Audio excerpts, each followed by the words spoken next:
Sophia is 4 years old and has been coming to OT primarily for inefficiencies with processing and modulation of sensory input. This means that her nervous system requires increased amounts of input and sensory experiences throughout the day to help her maintain a calm, organized state.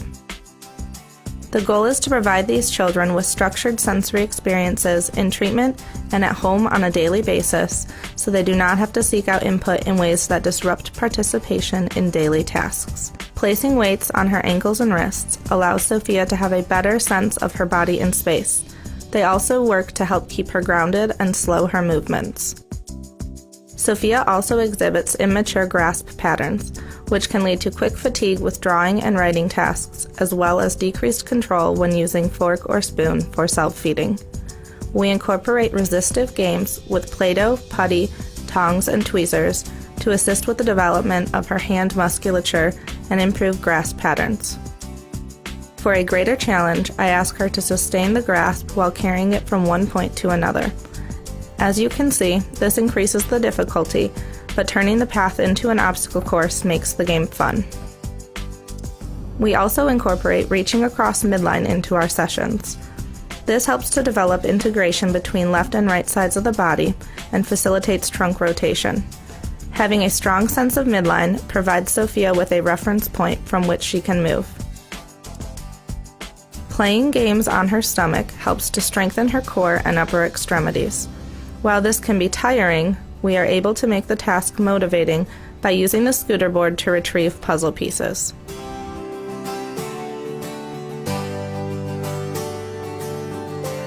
Like the wrist weights shown earlier, this weighted vest provides additional input and boundaries for Sophia.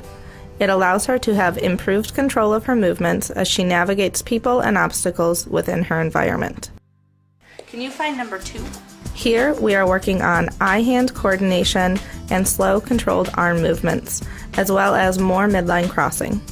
As the task itself is not too challenging, she is sitting on an uneven surface, requiring her to engage her core while she is completing the activity.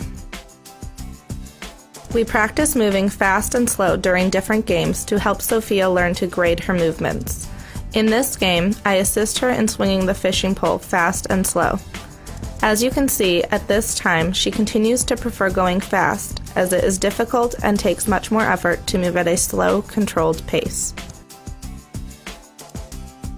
Another way to organize a child's movement is to have them participate in heavy work activities, including lifting, pushing, and moving heavier items.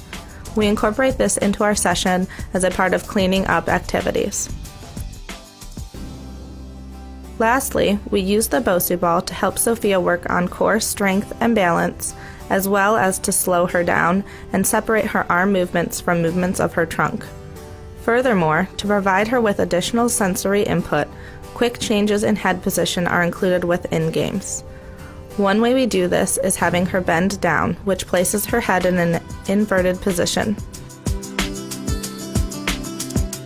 Here you can see she is reaching for toys presented through her legs. We also work on reaching up and looking back to retrieve toys held over her head. It is important that we end our sessions with calming, organizing input. While not shown here, the last 5 to 10 minutes of Sophia's sessions are generally spent with the lights down, slow, rhythmic swinging, and breathing activities.